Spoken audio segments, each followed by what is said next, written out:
Yes, huyu mwamba anaitwa Clement bana. Yupo na mke wake ambaye ni mjamzito. Sasa leo kachelewa kazini, akiwa anajiandaa hapa, mke wake anapanda ngazi lakini ghafla anashikwa na uchungu. Yes, kwa inabidi ya gari kwenda kazini ampeleke mke wake hospitali. Yes. Sasa huku katika bakery moja hivi tunawaona wafanyakazi, kila mtu yuko busy anafanya kazi haraka haraka. Yes. Lakini Chuks na Ana anamuuliza, vipi meneja umemwona? Anasema meneja bado hajafika mpaka saizi. Mpaka saizi? Sasa kwa nini hajafika mpaka saizi na anajua kabisa bosi akija atafoka? Ghafla meneja anafika. Vipi kuna nini? Meneja, mbona umechelewa kiasi hicho? Mke wangu alipatwa na uchungu ghafla nikampeleka hospitali. Sasa umekuja kufanya nini hapa? Ilitakiwa ukae na mke wako hospitalini. Hapana, sasa nawezaje kupata pesa nikiwa kule hospitalini? Natakiwa nije nitafute pesa ili kwa sababu mke wangu niweze kumsaidia hospitali.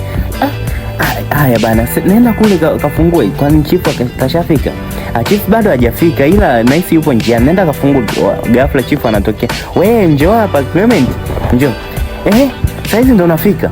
Ndiyo bosi, naomba nisamee. Kwa sababu gani umechelewa?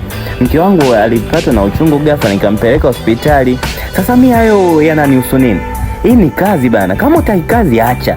Hayo matatizo yako mimi hayanihusu katika kampuni yangu. Tafuta muda wa ziada kudili na matukio yako, sawa? Alafu na kuonya mara mwisho usije ukarudia hivyo. Na ukirudia, kwanza saa hizi na hicho cheo nilichokupa na kuvua hicho cheo. Yes.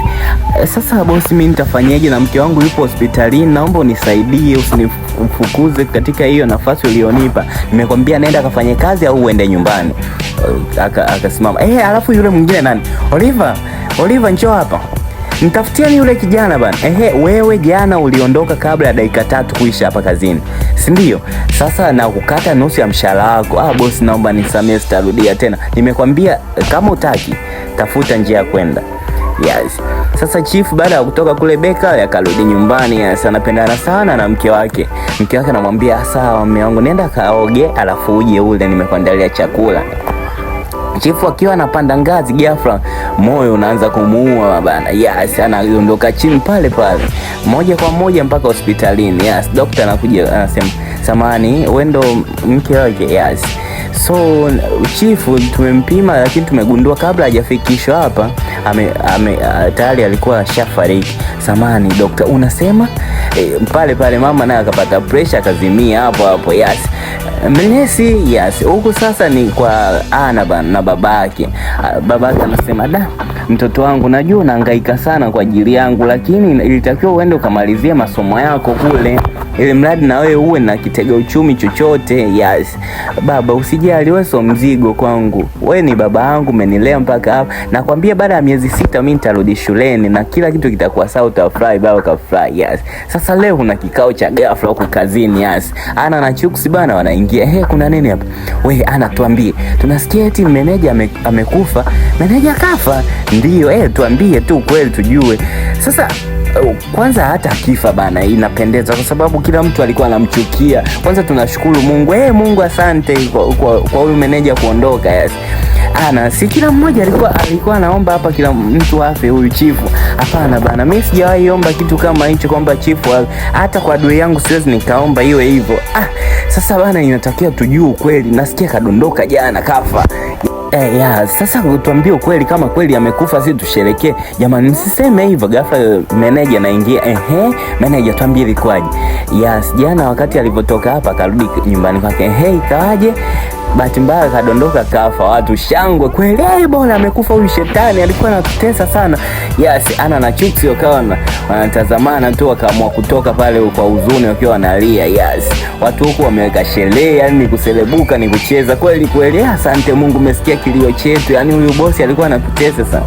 Yes, sasa Ana amerudi nyumbani, anamwambia babake, meneja kafa. Sasa sijui hata bekali itaendaje.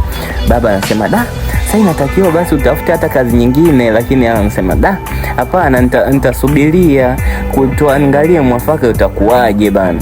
Kwa sababu hamna tamko lolote ambalo limetolewa na wanafamilia kwamba bekali itakuwaje. Kwa hiyo tutaendelea kwenda kazini ili mradi chochote ambacho nitajua baba mimi nitakujulisha. Acha tu niwe mvumilivu kabla.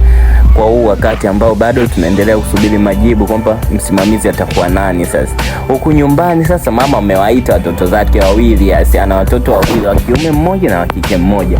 Naambia hii bekari yani ndolo ya hii kijiji. Sasa inatakiwaje wewe wa kiume usimamie hii bekari ya baba yako, kutokana na kwamba mambo yakiwa sawa basi utamtafuta mtu wa kusimamia.